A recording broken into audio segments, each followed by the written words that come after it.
Ce vidéoclip produit par l'École polytechnique fédérale de Lausanne fait partie de son cours d'introduction à l'information, la communication et le calcul.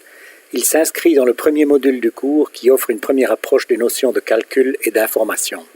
Après le quatrième vidéoclip de cette leçon qui a montré les faiblesses de la représentation de nombres à virgule fixe, ce cinquième vidéoclip porte sur leur représentation dite à virgule flottante. Le précédent clip de cette leçon a montré les faiblesses de la représentation des nombres en virgule fixe. Il a aussi montré que cette faiblesse pouvait être contournée en s'inspirant de la notation scientifique. Ce qu'on appelle la représentation des nombres en virgule flottante n'est en fait rien d'autre que l'utilisation de la notation scientifique, mais en base 2 dans le code binaire. Dans ce cas, le nombre de bits disponibles pour représenter un nombre est divisé en trois parties. Le bit de signe, un seul suffit pour cela, l'exposant de la base 2 et le nombre normalisé dans cette base. Il est à noter que la partie entière de ce nombre devant la virgule, en base 2, ne peut jamais valoir que 1. En effet, si c'était 0, on pourrait faire glisser la virgule d'un ou plusieurs ordres de grandeur jusqu'à ce que le nouveau chiffre devant la virgule soit effectivement un 1. Il est donc inutile de représenter ce chiffre entier puisqu'il vaut toujours 1 implicitement. Cela économise un bit.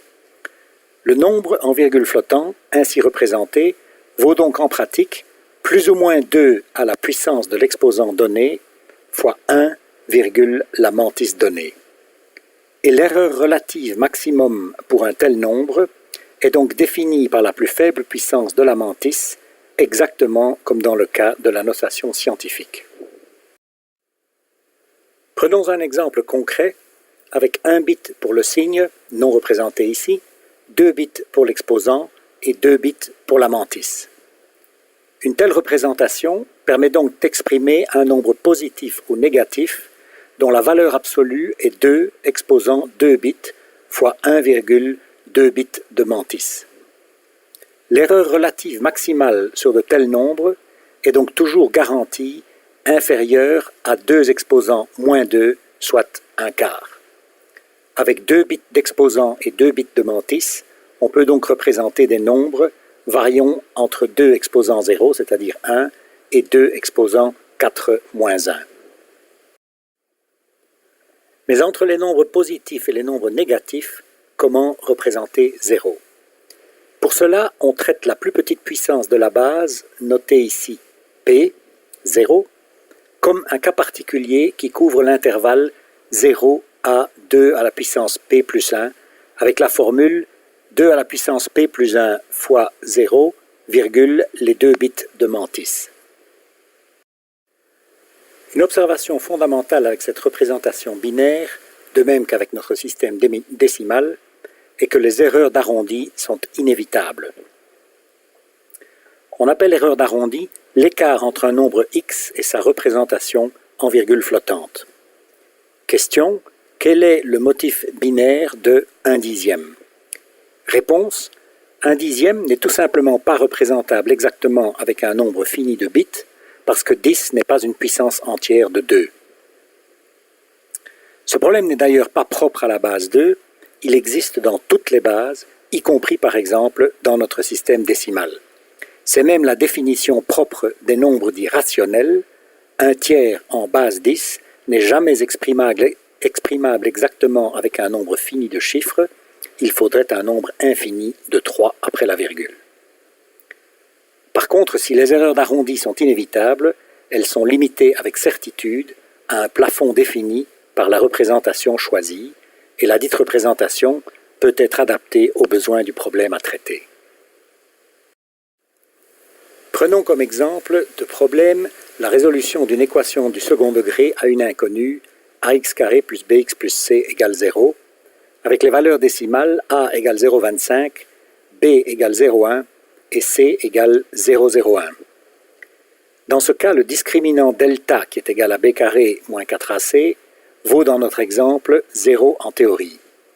En pratique cependant, avec une représentation et des calculs sur 64 bits, le discriminant delta vaudrait en réalité 9,02 fois 10 à la puissance moins 19. En effet, en binaire, 4 et 0,25 sont représentables exactement par des puissances de 2, et leur produit donne donc exactement 1. Par contre, les erreurs d'arrondi sont inévitables sur les décimaux b égale 0,1 et c égale 0,01, de telle sorte que b carré égale 0,1 fois 0,1, qui vaut donc 1 centième 0,01 en théorie, ne le vaut pas en pratique. De la même façon, c, qui est théoriquement égal à 0,01, n'est ni représentable exactement, ni égal à b carré. A fortiori, la différence b carré moins 1 fois c est aussi différente de 0.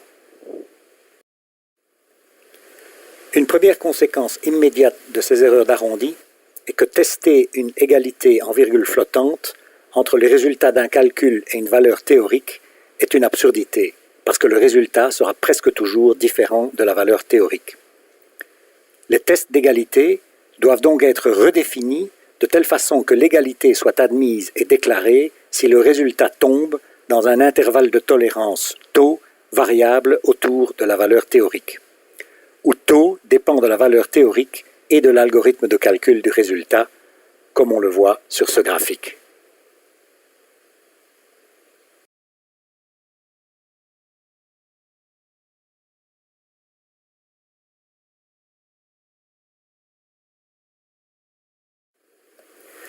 Une seconde conséquence des erreurs d'arrondi est que l'ordre des opérations peut influencer le résultat des calculs.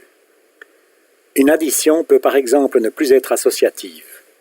Il peut exister des valeurs de A, B et C pour lesquelles ajouter C à la somme de A plus B ne revient pas au même qu'ajouter A à la somme de B plus C. Si on imagine par exemple une représentation de 32 bits dont 23 servent de bits de mantis, ajouter 1 à 2 exposant 24 est sans effet car 1 est négligeable par rapport à 2 exposant 24. Ajouter 2 fois successivement 1 à 2 exposant 24 est donc sans aucun effet et on reste avec la représentation de 2 exposant 24. Par contre, ajouter 1 à 1, ce qui fait 2, et ajouter ces deux-là à 2 exposant 24 est un résultat qui est représentable exactement et qui diffère évidemment de 2 exposant 24. Une bonne technique en pratique est donc de commencer par additionner les petits nombres entre eux pour ne pas perdre leur précision avant de les additionner au plus grand pour préserver une précision maximale dans le résultat. Pour un problème donné et son algorithme de résolution, il est important de se poser les questions suivantes. De quelle précision ai-je besoin pour mes résultats? Quelle est l'influence de l'algorithme sur la précision des résultats? Quelle est la précision maximale disponible sur l'ordinateur qui sera utilisé? Et en cas de précision insuffisante, il faut reconsidérer l'algorithme de résolution et ou utiliser un ordinateur offrant une représentation capable de la précision désirée. Il faut donc faire un compromis entre la précision désirée et le coût en termes de puissance de calcul et largeur de mémoire de l'ordinateur nécessaire pour fournir cette précision.